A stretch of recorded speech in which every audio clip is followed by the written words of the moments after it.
When you click that Buy Now button on a website, you kind of just expect teleportation. Right, like magic. Yeah, exactly. A few clicks in your living room, and a cardboard box just materializes on your doorstep 3 days later. But if you are the one giving a presentation on European logistics next week, you have the unfortunate task of explaining to a room full of people that the teleportation machine is, well, entirely broken. Totally broken. Yeah. And you actually handed us a massive, honestly, headache-inducing stack of sources to help you prepare. I mean, we're talking dense EU customs regulations, Spanish tax codes, and some very frustrated local forum posts. Yeah, and you asked us to organize it. So that is our mission for this deep dive today. We're going to transform that chaotic web of documents into a clean, structured foundation for your slide deck. Right, mapping out exactly how a simple online order turns into this huge administrative obstacle course, and specifically the massive logistical gap between standard EU imports and the really unique Canary Islands procedures. Because to understand the specific friction in the Canary Islands, we first have to establish the baseline. Like, your presentation really needs to start by showing what normal looks like under the Union Customs Code. The UZK, right. The rules for how goods actually enter the European Union. Exactly. And historically, the standard procedure is known as the H1. Okay, let's unpack this. The H1. So this is a full customs declaration. It requires a complete, just exhaustive data set about the sender, the receiver, the origin, and the exact classification of the goods. And it is mandatory for commercial shipments valued over 150 euros. Right, but it's also required for anything subject to special excise taxes, regardless of its value. Yeah. So like alcohol and tobacco obviously trigger a full H1 declaration. Definitely. But the sources point out this really interesting exception: perfume. Oh, yeah. That's a great detail to include. Right. If a package contains perfume, even just a cheap bottle, it automatically gets pulled out of the automated lane for the full H1 treatment. Just because of the alcohol content, the system treats it as an excise good. Which is wild. Right. But, I mean, if every single e-commerce package got that level of scrutiny, global trade would just freeze completely. It would. And that structural bottleneck is exactly why the EU introduced the H7 procedure. The fast lane. Yeah, it is essentially a fast lane for modern e-commerce. The H7 uses what they call a super reduced data set. It was designed explicitly for shipments valued under 150 euros. Whether they are business to consumer or even consumer to consumer, right? Exactly. By stripping away all the massive data requirements of the H1, the H7 allows custom software to process thousands of packages a minute. Wow. Yeah, it enables rapid, almost entirely automated clearance. But we should probably clarify how the taxes actually function here, because the fast lane concept can be a bit misleading for people. Good point. The H7 procedure, it exempts a package from standard customs duties, but it does not exempt it from value-added tax, the VAT. Right, the package still owes VAT. Right. And to prevent millions of small boxes from piling up at the border while customs officials try to, collect €3 of tax from individual buyers, the EU relies on the Import One-Stop Shop. The iOS. The iOS. This mechanism essentially turns the seller's website checkout page into a digital border agent. It is a brilliant system, honestly. The iOS shifts the administrative burden entirely. A merchant registers for it, and they collect the destination country's VAT directly from the consumer right at the moment of purchase. So you just pay it at checkout. Exactly. The merchant then remits that tax to the authorities on a monthly basis. So when the physical package arrives at the border, the customs database just reads the iOS number, sees the tax is already paid, and clears the package instantly. The physical box never even has to stop. Never. That is the theory of frictionless European e-commerce. You've got the H1 for the heavy lifting, the H7 for the fast lane, and the iOS keeping the borders invisible. Okay, so that's Yes, because this is where the system completely breaks down. a recurring theme in all these sources is the myth of the single market. Buyers assume that because the Canary Islands are a Spanish territory, shipping a package from Madrid to Tenerife should be as seamless as shipping from Madrid to Barcelona. Like EU equals no customs. Exactly. But the reality is much more complicated. Much more. The Canary Islands are part of the EU, geographically and politically, but they are a distinct, special fiscal territory. They sit entirely outside the European VAT area. Wait, so they don't use the standard Spanish VAT, the IVA? No, they don't apply IVA at all. Instead, they operate on a dual local tax system. They use the IGIC, which functions somewhat like VAT, and the AIEM. Okay, the AIEM, This is particularly crucial for you to understand for your presentation. It stands for Arbitrio sobre Importaciones y Entregas de Mercancías. Which is a mouthful. It really is. But it's not just a standard consumption tax. It is a highly specific protectionist tariff. Right. It's designed to shield local island manufacturing and agriculture from being completely undercut by cheap mainland imports. So if you import something that competes with a local canary industry, like certain foods or paper products or building materials, it gets hit with this extra tax. And because of that protectionist structure, the customs authority needs to know exactly what is in every single box entering the islands. They have to determine if the AIM applies. Oh, I see. Consequently, that H of fast lane and the IO system we just talked about, they are functionally useless here. Every package entering the Canary Islands, even a domestic shipment from mainland Spain, is treated as a formal import. It's subject to full customs clearance. Every single one. But wait, if the EU is a single market built on the fundamental principle of the free movement of goods, how is it legally permissible for Spain to treat an internal domestic shipment from Madrid to Tenerife like it just arrived from outside the EU? It sounds crazy, right? Doesn't that violate the core principle of the Union Customs Code? Well, it creates a massive administrative paradox. To reconcile the single market with the island's fiscal independence, the EU requires a very specific mechanism called the T2LF document. The T2LF. Yeah.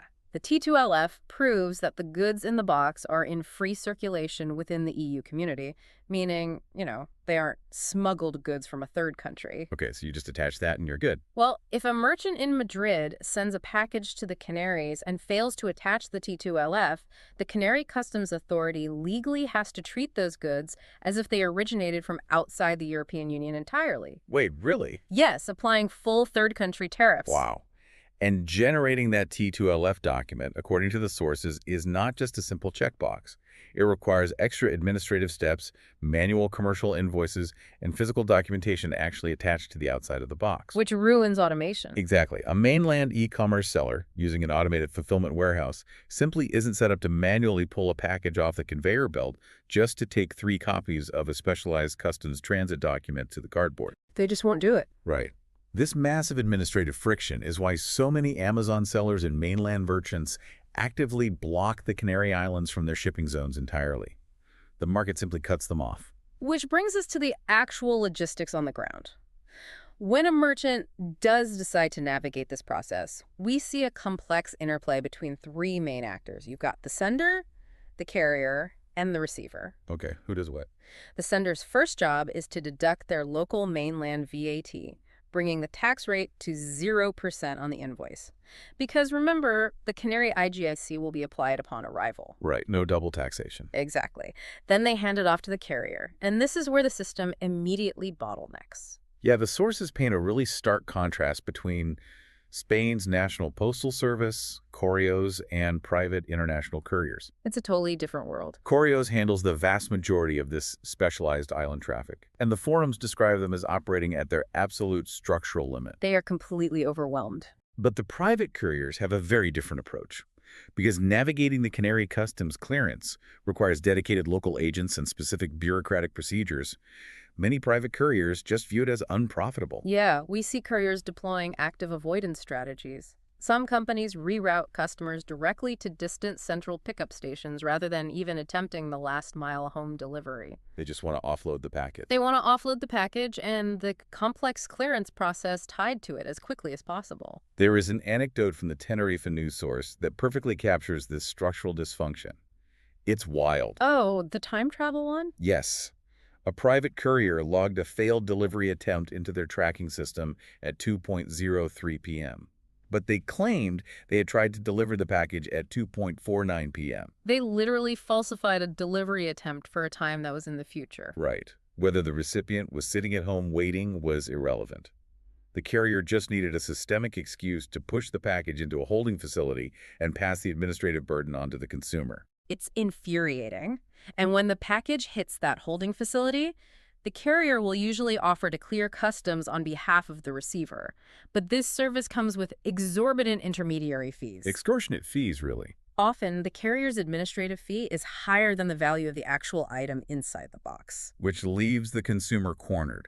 You either pay an extortionate fee to get a package you already purchased, or you attempt to clear customs yourself. Exactly. And this is a perfect transition point for your presentation. You need a process comparison matrix on a slide to show your audience the stark differences between these clearance methods. Right, let's build that out. We can evaluate this across 4 clear metrics, right? Speed, cost, transparency, and the risk of return. Starting with speed, the divergence is massive. On the mainland, utilizing the H7 dataset and iOS, clearance is virtually instantaneous. It happens in milliseconds via a digital handshake. But in the Canary Islands, Standard postal imports frequently hit a brick wall.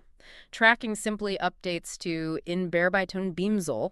Processing at customs and packages can sit in that status for days or even weeks while the paperwork is manually queued. ugh.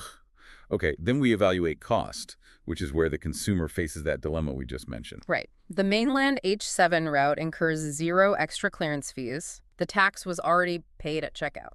But in the Canaries, if a buyer uses the courier's intermediary service, they face those massive administrative charges. And if they decide to avoid the fees and perform the clearance themselves, a process called auto despacho, they save the money and only pay the actual IGIC tax owed. However, the cost is transferred from their wallet to their time. Because it takes forever. Okay, what about transparency? Transparency is perhaps the most critical metric here because it determines whether self-clearance is even possible in the first place. The standard EU H1 procedure provides end-to-end digital tracking. But in the Canary Islands, transparency relies entirely on a specific data packet called the Sumeria. The Sumeria. Yes. The Sumeria is essentially the digital cargo manifest. For a consumer to declare their own package and pay the tax, the Spanish tax authority, the AEET, must know the package actually exists. So if a private courier uses their own internal tracking systems and fails to seamlessly pass that Sumeria data over to the AEET's governmental system, the package becomes invisible. Completely invisible to the government. The consumer tries to log in to pay their tax, but the government portal says there is no record of the item. So the courier essentially holds the data hostage, effectively forcing the consumer to use and pay for the courier's own high-priced clearance service. It's a trap, which naturally elevates the fourth metric, the risk of return. Right. On the mainland with IOS, the risk of a package being sent back due to customs failure is near 0. But in the Canary Islands, the risk is incredibly high. If a consumer refuses to pay the courier fees, or if they attempt self-clearance and fail to navigate the opaque digital systems, the package simply sits in a warehouse, And once the strict time limit expires, the goods are shipped all the way back to the sender. resulting in lost sales and immense frustration on both ends. So for the final section of your presentation, we really need to outline exactly what happens when a resourceful local decides to take on that auto despacho self-clearance process. The survival guide. Yes, the survival guide. Because walking your audience through this decision tree highlights just how demanding local tax compliance has actually become. Okay, so the first step in auto despacho is the notification. A buyer cannot initiate self-clearance just based on a merchant's shipping email. They must wait for an official arrival notice from Correos or their logistics partner, ADT Postales. And if that notice doesn't arrive in the mail, Then the buyer has to actively query the tax authority's portal using their tracking number. Passive waiting almost guarantees the package will be returned. okay. Step 2 requires breaching the VXCAN portal, which is the regional customs gateway. And you cannot just create an account with an email address and a password. Not at all. Access requires high-level Spanish government digital identification. A user needs a registered CL at VPIN, an electronic DNI, or a digital certificate explicitly tied to their NIE, which is the official identification number for residents. It is a secure government firewall that locks out anyone without established digital residency. Okay, once inside the portal, what's step 3? Step 3 is the declaration itself. For standard postal shipments valued under €150 arriving from the EU, the government provides a simplified declaration form called the Modelo 040. The Modelo 040. Right? The buyer must manually input the sender's data, the tracking numbers, and the precise value of the goods. This allows the system to calculate the applicable IGIC and AIEM taxes. Simple enough. But step 4 is a detail that adds a layer of dark comedy to this entire logistical ordeal. Oh, the pop-up blocker. Yes, the pop-up blocker peril. A user navigates international trade law, secures a government digital identity, successfully accesses the VXCAN portal, and accurately completes the Modelo 040. They click the button to pay the tax, and the entire process silently fails. It's agonizing. The VXCAN payment gateway relies on generating a new window. So if a standard web browser has a pop-up blocker enabled, the payment portal simply refuses to load, and it offers no clear error message explaining why. It is a profound failure of user interface design. It really is. If that payment window does not open, the system cannot generate the NRC code. The NRC is the cryptographic proof of payment. Without it, the tax authority considers the debt unpaid, and the process is just paralyzed. But let's assume the user is tech-savvy, disables their pop-up blocker, completes the payment, and secures the NRC code. They are still not finished, which brings us to step 5. The Levante trap. This is where most self-clearance attempts fail. Okay, how does it work? Well, when the tax is paid, the AEAT system generates a release document called a Levante. The tax authority is now satisfied. However, Correios, the physical postal service, actually holding the cardboard box in a warehouse, operates on a completely disconnected system. Wait, so Correios does not automatically receive the Levante from the tax authority? Nope, they have no idea you paid. So the buyer has to manually download the Levante PDF from the tax portal, draft an email, and send that specific document to a dedicated Correios email address. Exactly. If the buyer assumes that paying the government automatically notifies the post office, the package will never move. It will just sit on a shelf until the storage timer runs out, and Correios will ship it back to the merchant, assuming the buyer simply abandoned it. That is brutal. The disconnect between the digital tax system and the physical warehouse system rests entirely on the consumer's shoulders to bridge. It does. And when you structure your presentation, this detailed breakdown of the auto-dispatcho process serves as the perfect illustration of your core thesis. Which is? The stark contrast between the automated, invisible borders of the EU mainland and the highly manual, fragmented reality of island logistics. Absolutely. You have a clear narrative arc to follow here. You start with the baseline theory, the H1 full declaration, the H7 fast lane, and how iOS enables instant VAT collection. Right. Then introduce the Canary Islands exception. Explain the protectionist AIEM tax and why the mandatory T2LF document forces merchants to sever ties with the islands. Then, map out the players on the ground, highlighting the structural limits of Correios and the avoidance tactics of the private couriers. Use that process comparison matrix to contrast speed, cost, transparency, and risk, demonstrating how the Samaria data packet can make a package virtually invisible. And finally, walk them through the auto-despacho decision tree, from the rigid digital ID requirements to the ultimate disconnect of the Levante trap. You have everything you need to build a compelling, highly structured slide deck. But before we wrap up this deep dive, we want to leave you with a broader perspective to consider something that goes beyond just navigating Spanish tax codes. Yeah, because the friction we've explored today raises a fundamental question about the future of global commerce. E-commerce platforms and modern consumers are relentlessly pushing for a world of invisible borders. They want the entire globe to operate like the H7 fast lane, where transactions are instant and geography is irrelevant. Right. Everyone wants teleportation. But the Canary Islands represent a stubborn resistance to that homogenization. Their complex, localized tax system, the IGIC, and that protectionist AIEM, it serves a specific historical and economic purpose for the region. It sets up a massive collision.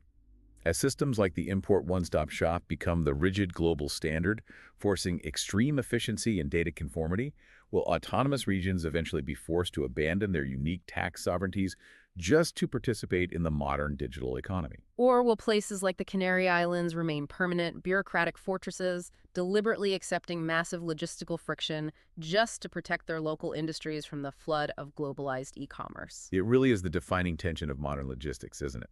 The demand for seamless global trade versus the right to local economic protection. Exactly. The paperwork and the pop-up blockers, they are just the symptoms of that deeper conflict. It's a tension that isn't going away anytime soon.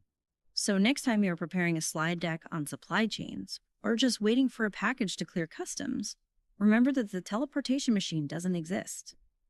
Behind every seamless delivery is a fragile web of international law, local protectionism, and a whole lot of manual PDFs. Good luck with the presentation, and thanks for joining us on this deep dive.